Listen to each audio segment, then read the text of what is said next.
इस वीडियो में संक्षिप्त में बताया है कि महाशिवरात्रि क्यों और किस लिए मनाया जाता है। महाशिवरात्रि का पर्व इसलिए मनाया जाता है क्योंकि इसी दिन भगवान शिव और देवी पार्वती का विवाह हुआ था। पौराणिक कथाओं में ऐसी मान्यता है कि जब माता सती ने आत्मदाह कर लिया था, तब भगवान शिव ने स्वयं को निराशा और अवसाद में खो दिया था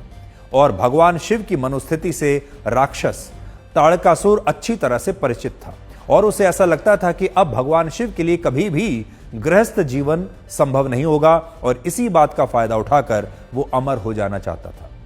इसके लिए उसने ब्रह्मांड के निर्माता भगवान ब्रह्मा की तपस्या शुरू की और जब भगवान ब्रह्मा इस राक्षस के समक्ष प्रकट हुए तो इस राक्षस ने उनसे एक बहुत ही विशेष वरदान मांगा। वो वरदान ये था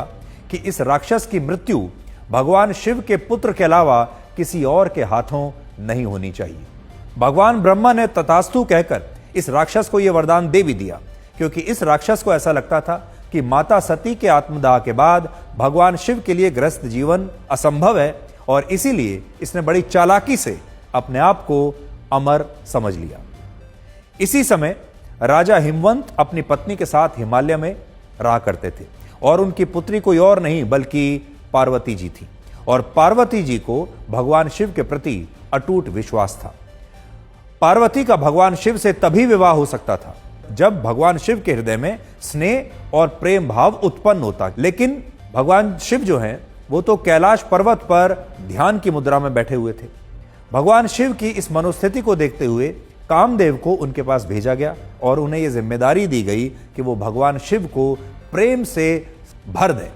और इसीलिए उन्होंने कैलाश पर्वत पर भगवान शिव के हृदय पर प्रेम का तीर चलाया, लेकिन यह तीर भगवान शिव के हृदय को स्पर्श करता उससे पहले ही भगवान शिव की तीसरी आंख यानी तीसरा नेत्र खुल गया और उन्होंने कामदेव को भी भस्म कर दिया। और जब यह प्रयास असफल हो गया तब पार्वती जी योगिनी बनने के लिए कैलाश पर्वत पर आकर भगवान शिव की तपस्या करने लगी और इस तपस्या से भगवान शिव इस कदर प्रसन्न हुए कि उन्होंने ऐसे रूप में पार्वती के समक्ष जाने का फैसला किया जो उन्हें शायद अच्छा नहीं लगता। लेकिन जब इस रूप में भगवान शिव ने पार्वती से यह पूछा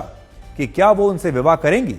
तो पार्वती ने अगले ही क्षण में अपनी सहमति दे दी और इसके बाद भगवान शिव अपने असली रूप में प्रकट हुए और बाद में उसी रात्रि को भगवान शिव और पार्वती जी का विवाह हुआ, जिसकी वजह से ये रात्रि महाशिवरात्रि बन गई। और बाद में भगवान शिव और पार्वती के सबसे बड़े पुत्र कार्तिकेय ने उस राक्षस का वध किया जिसने भगवान ब्रह्मा से यह वरदान मांगा था कि उसका विनाश भगवान शिव के पुत्र के हाथों ही होना चाहिए।